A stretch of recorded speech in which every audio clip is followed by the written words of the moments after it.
Good evening, ladies and gentlemen. We have 5 finalists. And the winner, I actually had a peek earlier, it's Homeboy Via Kondu.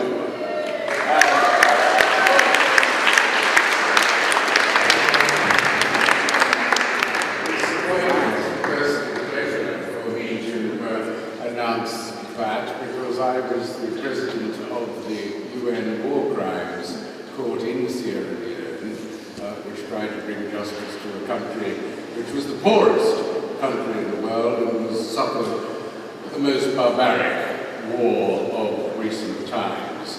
In Freetown, Operation No Living Thing lived down to its name.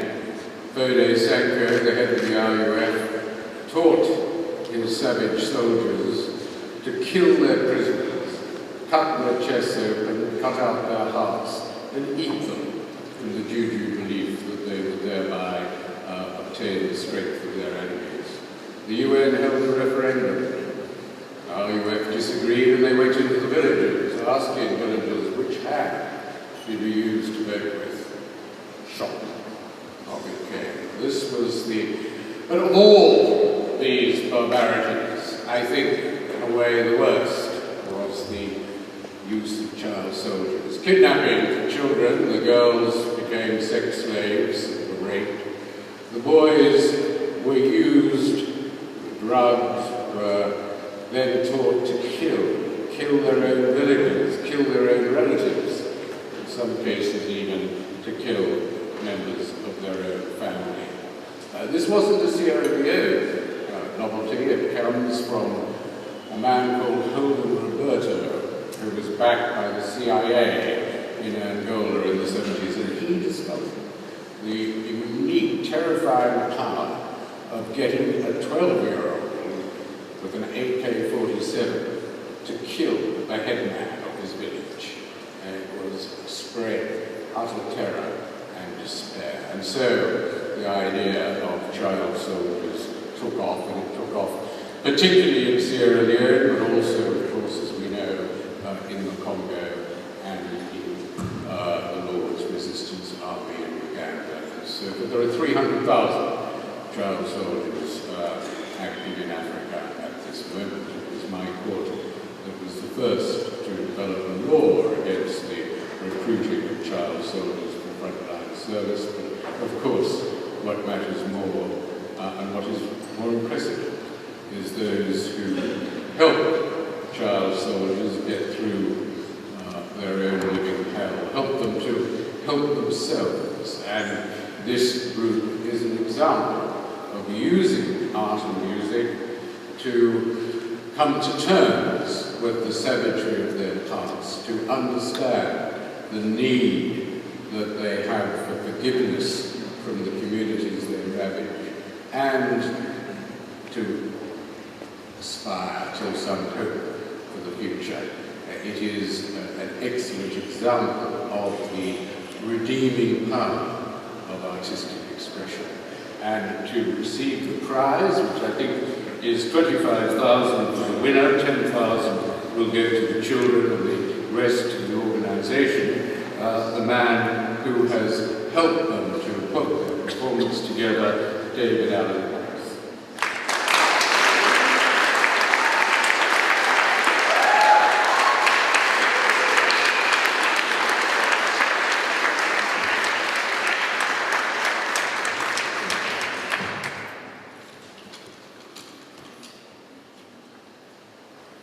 One of the acclaimed PVK arose from the aftermath of a war's horrific destruction.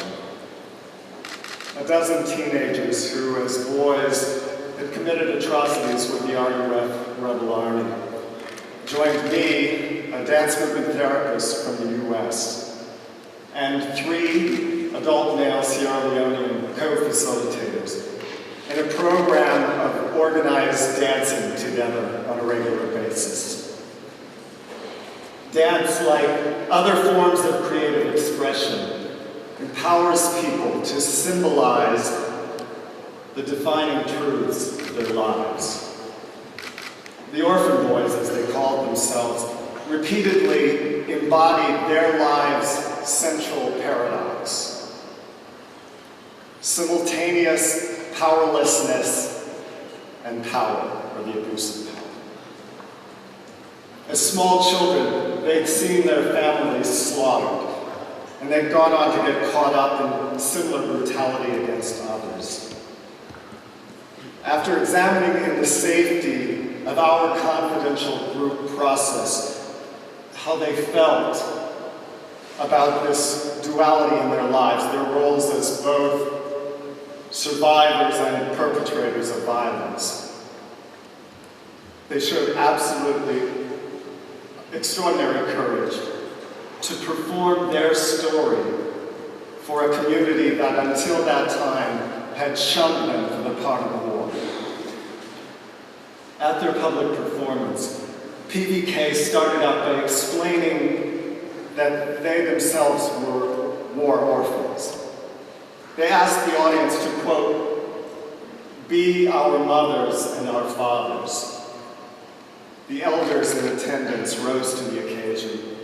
At the performance's end, one by one, 6 of the elders, women and men, rose up and welcomed the PVK youths back into the heart of the community.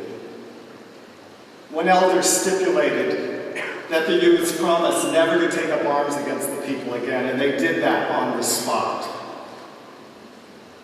It was true reconciliation, an utter transformation, if you will, of a magnitude only realized through ritual and through the healing power of art. We from PVK are deeply honored this evening.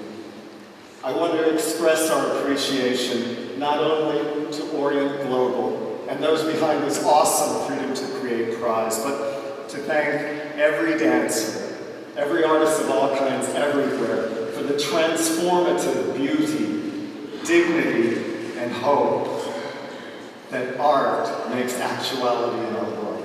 Thank you so much.